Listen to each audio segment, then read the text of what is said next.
All right. We're driving to school. Phoenix, I want to ask you a question. Yeah. Okay, you got to be honest. Answer honestly, okay? Okay. So what do you think about kids your generation allowing black children specifically allowing their friends, black but specifically their non-black friends, to call them niggas? What do you think about that? I don't think it's a good, all right thing to say, because in the past, that's the term that slave masters used to describe us, and it was a very derogatory term that actually hurts in a way. So when they call us that word, I don't think they intentionally try to make us feel bad, because they're children, so keep that in mind. But I think they just want to play around, but it's not something to play around with. Okay, I'm asking because my 8th grade class, I have about 100 8th grade students, and that's all I hear all day. And you're almost in the 8th grade, you're in 7th grade now, so is that something that you hear at your school too? Yeah, a lot. Even from the non-black students. The black students say it a lot, and it's more of the black students, but even the non-black students say it often. Okay, so why do you think, okay, this is what I got yesterday from one of my white students, and I was really angry, but the black students in the class were actually defending him. So he was saying that it's a term that means my friend, right? The white students was telling me this, that if he says this to his black friends, he's meaning my friend. And he's like, you could probably look it up in the Urban Dictionary and it would probably mean my friend. And I challenged him to show me that definition in the Urban Dictionary, but he didn't do it. But so the black students, the black boys were defending him, saying if he says it with an A, N-I-G-G-A, then it's okay.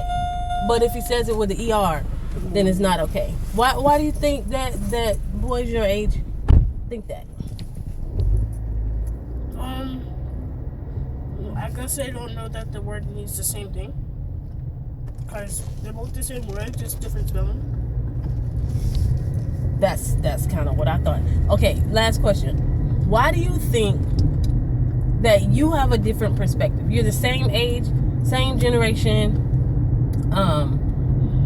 pretty much similar to them, same public middle school, public school educated for the most part, but why do you think that you have a different perspective than they do about this issue?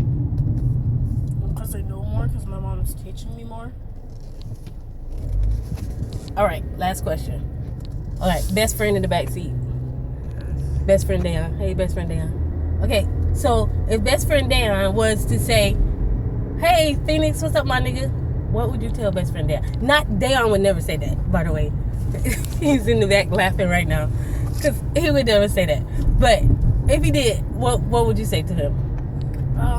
I would probably just walk away or just not talk to him for a second until he realizes what he said. Dayon says he's lying. He slapped me. But it was all I could do yesterday not to slap that student in the mouth. And